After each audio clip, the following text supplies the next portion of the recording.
Okay, we've raised the hood on the truck. We're going to check the overall view, make sure that none of our hoses are leaking any fluids, have any cuts or bulges. We're looking for any electrical wires that might be hanging or loose. Make sure that none of that has any legal tape or anything like that on it. Make sure there's no moisture on the side of the engine that might indicate a leak, such as oil.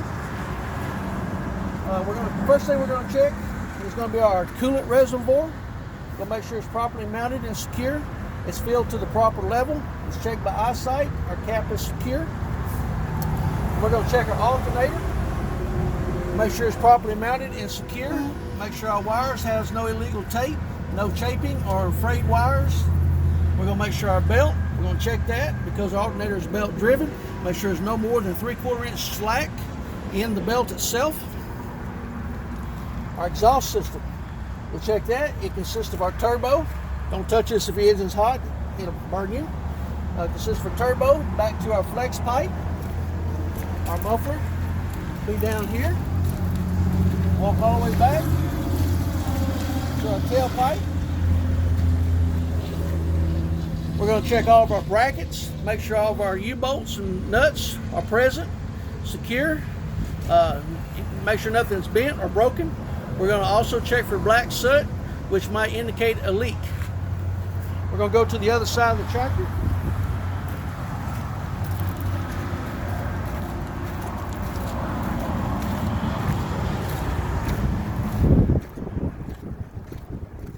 Okay, once again, we're going to check the overall view of the tractor.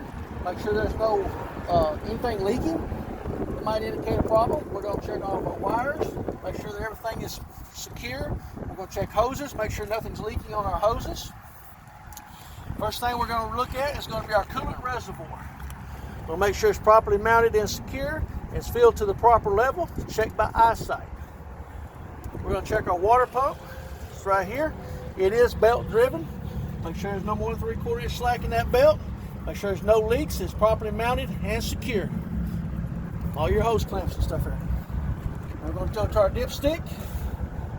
We'll check, make sure it's filled to the proper level and by eyesight. Now, we're going to check our air compressor.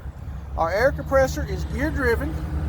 We're going to make sure it has no leaks. It's properly mounted and secure. It's going to be back here behind the frame. You might be able to see it. It's like right in there.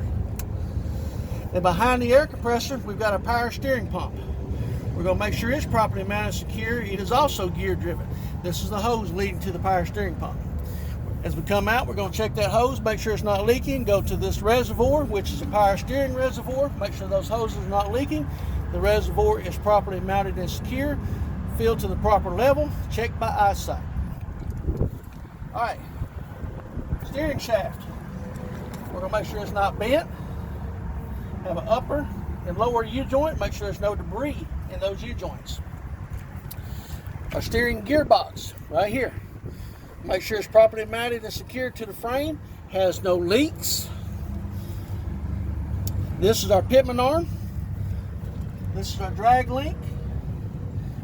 It goes to our ring knuckle, which is right here. It connects right here. This is the ring knuckle. On the back side, you have the steering arm, which is down here, connected to the tie rod end, which is that right there. They're all connected by castle nuts, this is a castle nut, and Carter key. All properly mounted, secure, present, accounted for. Nothing bent, cracked, broken, or illegal welds. All right, now we're going to check our springs, our spring hangers. So this here's a hanger. There's a bushing down here behind this bolt. We'll check our bushings. There's another bushing. There's our U-bolts. Back there we have a bracket at the very back. Then we have bolts that secure everything with nuts. We're going to make sure all that's present, not bent, cracked, or broken. We have 2 springs on this truck. We're going to make sure they're not cracked or broken, and they are aligned. Now we're going to move out to our brakes. We're going to check our brake hoses. We're listening for any leaks. Make sure it's mounted and secure. We'll check our brake chamber. Make sure it's not bent. It's mounted and secure. No leaks. This is our push rod right here. We'll make sure it's not bent. It's connected to our slack adjuster. This is a slack adjuster. It's no more than 1 inch out of adjustment with wheels chalk and the brakes released. Inside here we have our brake pads. We'll make sure they're not no less than 1/4 the pad remaining. We're going to check our hub, make sure there's no cracks or worn dangerously thin. We're going to make sure there's no oil between the brake shoe itself and the hub. And we're all going to make sure it doesn't have any excessive dust. We'll work our way out to our tire. We're going to check the overall tread pattern of our tire, make sure it's evenly worn. This is a steer tire, so it'll have a 4/32 tread depth would be the minimum. It'll have 110 psi air pressure checked by air gauge. We're going to also check the air valve right here.